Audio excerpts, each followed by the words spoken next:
अस्सलाम वालेकुम दोस्तों। पाण अयूब खोसे जी जेल डायरी दीवारुनि जी दुनिया पोयां पढ़ी रहिया आहियूं। इन जा 2 हिसा अपलोड करे चुको आहियां। 23 मार्च ऐं 24 मार्च जा जेके वर्क आहिनि अपलोड करे चुको आहियां। सो पाण अॼु हलूं था ईंदड़ हिसे ते 25 मार्च। सुबुह जी अख़बार में हिकिड़ी रहसन ख़बर मुंहं में पवे थी, जंहिंमें पनवाकल में हिकु मासूम 16 वरहनि जी छोकिरीअ शाहिदा भुट्टो खे बाहि ॾेई साड़ण जो सान्यो हुन जी तस्वीर सां सिंध जे ज़मीर लाइ सवाल पुछंदो हुजे त ही छा आहे।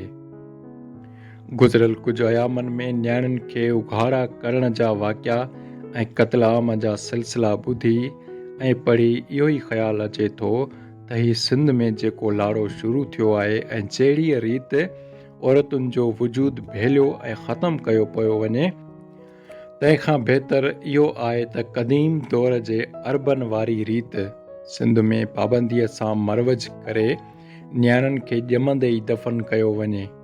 घटि में घटि हिन वहशी पिणे मां त जान आजी थी पवंदी। सिंध जो हिकु नस्ल दाव ते लॻो पियो आहे। नस्ल कशीअ जो ही बेरहम तूफ़ान सिंध खे ख़बर नाहे किथे वञी बीहारींदो।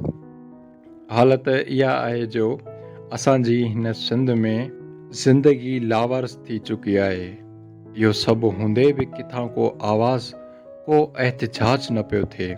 दानिशवरनि जी दानिशवरी बि चुप आहे। हुकूमत माण्हुनि खे तोहफ़ुज़ ॾियण खां महरूम आहे। ॿिए तरफ़ अमेरिकी सदर बिल क्लिंटन अची मुल्क में पहुतो आहे ऐं उन हिकु फ़र्द खे हज़ारे मसलह कमांडोज़ जो तोहफ़ुज़ ॾेई इस्लामाबाद पहुचायो वियो आहे। सम्झ में इहा ॻाल्हि नथी अचे त जिते मुल्क जे आम शहरीअ खे को बि तोहफ़ुज़ नाहे, आम माण्हू मारिजी रहियो आहे, उते हिकु फ़र्द लाइ एतिरो कुझु छो? छा ही सभु तारीख़ जो तमाशो नाहे? हिकु मुल्क जंहिंजो माण्हू ज़लालत जी ज़िंदगी बसर करे रहियो आहे, जंहिंजो मुस्तक़बिल मेरो ऐं अणचिटो आहे, उते ॿाहिरि जे ताक़तवर माण्हू आॾो विछाइजी वञणु, उन लाइ सभु कुझु करणु केतिरो न रहसन अलमियो आहे। इहो केॾो न तारीख़ी मज़ाक़ आहे जो असांजा हुक्मरान पंहिंजे मुल्क जे क़ौमुनि खे तोहफ़ुज़ ॾियण खां ग़फ़लत करे पंहिंजे आकाउनि जी ख़ुशनुदीअ लाइ पाण खे पुस्तियुनि ॾे धिके रहिया आहिनि। एॾे वॾे तोहफ़ुज़ बावजूद बिल क्लिंटन जो मुल्क में चंद क़िला करणु छा थो ज़ाहिर करे?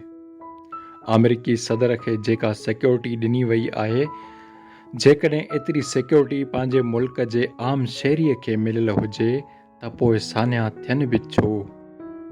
पोइ कंहिंखे कहिड़ी ऐं कीअं जुरत थिए जो हू घिटियुनि में न्याणियुनि खे उघाड़ो करे ऐं उन्हनि खे बाहि में साड़े? शाहिदा भुट्टो जे सड़ियल जिस्म वारी तस्वीर कंहिं सवाल खां घटि नाहे जंहिं ते काश संजीदगीअ सां सोचियो वञे। हिकु ख़ुशबू जे सड़ण जे साने खां हिकु वजूद खे गुलनि जे तोहफ़े जी भलीकार ताईं सफ़र साॻियो मुनाफ़िकी ऐं बेहसीअ जो आहे। जंहिंखे को ॿियो नालो ॾिजे सो मुमकिन ई नाहे। हिकु ज़मीन जेका ख़्वाबनि, जवानियुनि, मोहबतुनि, शऊर, सच ऐं सूंह जे सड़ण जो शमशान बणियल आहे, तंहिंजे दर्द जी दांह कहिड़े अहसास जे काग़ज़ ते लिखिजे, कहिड़े पाणीअ जे बदन ते लिखिजे, कहिड़े गुल जी पंखड़ीअ ते लिखिजे, सो सम्झ में नथो अचे। सम्झ में इहो बि नथो अचे त दर्द, सोग, बेहसी, मुनाफ़िकी, बेमुरवती ऐं शैतानियत जूं ही इंतहाऊं हिन नस्ल ऐं क़ौम खे किथे वञी बीहारींदियूं। हीअ ज़मीन रोज़ इंसानी रत सां पंहिंजो मुंहुं धोई रही आहे, इंसानी हक़नि जी भेल थी रही आहे। इहो सॼो सफ़र ऐं तसलसल केरु रोकींदो? का सुध नाहे। ऐं इहा बि सुध नाहे त अहसास किथे विञाइजी विया आहिनि। ख़बर नाहे त कहिड़ी पनछण अची मथां पई आहे। ख़बर नाहे त ही तमाशा आख़िर छा था चाहिनि। प्यार ऐं अमन जा समूरा पैगाम ख़बर नाहे कहिड़े वाह में उॾामी विखरी विया आहिनि। काश इन अज़ियत खे महसूसु कयो वञे। अलमियन ऐं सान्यनि हिन ज़मीन जे माण्हुनि जी अखियुनि जी निंड फुरे वरिती आहे, ख़्वाब खसे वरिता आहिनि, चैन चोराए वरितो आहे।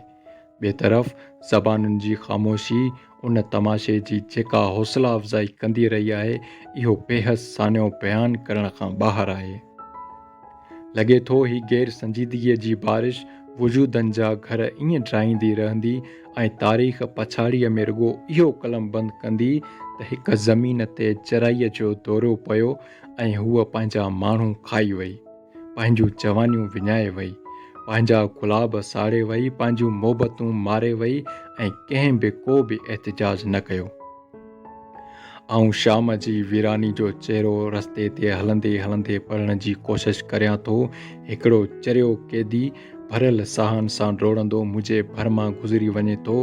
हिकिड़ो पुराणो कैदी हुन जे पोयां आङिरियूं वात में विझी ज़ोर सां सीटी वॼाए थो। चरियो पोयां नथो निहारे ऐं मुसलसिल डुकंदो वञे थो। आऊं अहसासनि जी बारिश में पुसी सोचियां थो, माण्हूअ जे पुरअसरारियत खे सम्झण जी दावेदारी खुलियल बकवास आहे, निसोरो कूड़ आहे, दौलाब आहे। माण्हू नशो आहे, खुशबू आहे, खुमार आहे, इश्क आहे, इसरार आहे, पर उनखे या त तमामु घटि सम्झो वियो आहे या मुर्गो सम्झो ई नाहे वियो। माण्हुनि जी महदूद सोच गुलाब ऐं बहार जहिड़े इंसान खे सोढ़ो करे छॾियो आहे, ज़ख़्मी करे विधो आहे। सदियुनि खां उन इंसान चंड खे ॾिठो आहे, ज़मीन खे छुयो आहे, हू पंहिंजी दिलि जी अकेलाईअ सां विड़ियो आहे, तनहा रहियो आहे, हुजूमनि में मुर्कियो आहे ऐं क़त्ल थियो आहे, सड़ियो आहे, महबूबनि खां विछड़ियो आहे, प्यार जे शहरनि में घुमियो आहे।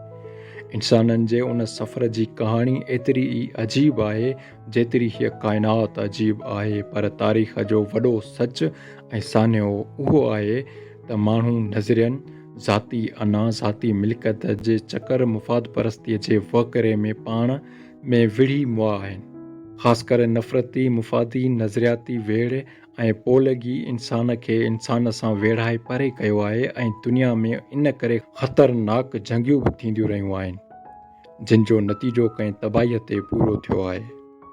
दुनिया जा उहे अज़ीम इंसान जिन पंहिंजूं ज़िंदगियूं इंसान ज़ात जी बहितरीअ लाइ वक़फ़ करे छॾियूं, से जेकॾहिं इंसाननि जे विच में अॼु ही चिकताण ॾिसनि हा त शर्म में ॿुॾी वञनि हा।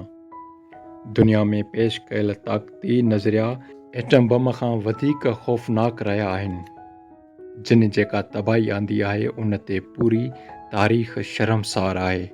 नागासाकी उन जो मिसाल आहे।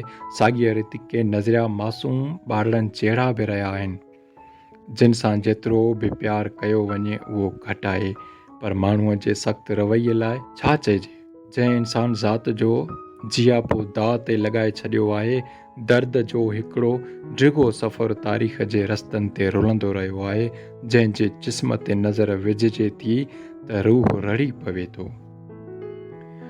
उहे लखें हथ जेके पथर कुटींदे पथर थी विया, उहे अखियूं जेके इंतज़ार जे रण में थोहर थी वयूं, उहे पेर जेके उघाड़ा हाली सड़ी बेरंग थी विया, उहे इश्क जेके आधियुनि जे इसरारनि में कुसिजी विया, उहे मोहबतूं जिन में वजूद विञाइजी विया, तिन जी कंहिं पोइवारी कई, कंहिं उन्हनि खे सम्झो। उहे सवाल हर दौर में पुरस्रार रहिया आहिनि, जिन जा जवाब अल्तवा जे दरवाज़े पोयां मुरकंदा रहिया आहिनि। बंदि थी वञण खां पोइ राति जे मदहोश पाछे में असीं खोली पार्टनर अख़बारुनि जे जहान में रुलणु शुरू थियूं था। अख़बारुनि जा ढेर कीहर जी मारिफत हितां हुतां अची गॾु थियनि था। उन बाद चांहि जो दौरु हले थो। हिकिड़ी मैगज़ीन मां के कहाणियूं पढ़ी अहसासनि में नवाण जी रुत जागी पवे थी। ॿाहिरि ॾिॾर नलकनि जे पाणी ते पंहिंजी मख़सूस अंदाज़ में को राग ॻाईंदा रहनि था। कंहिं ॿुधल ॻाल्हि मुताबिक़ उन्हनि जे उन आवाज़ में हिक ॿिए लाइ को जिन्सी पैगाम हूंदो आहे ऐं पंहिंजी धुन में मगन रहनि था।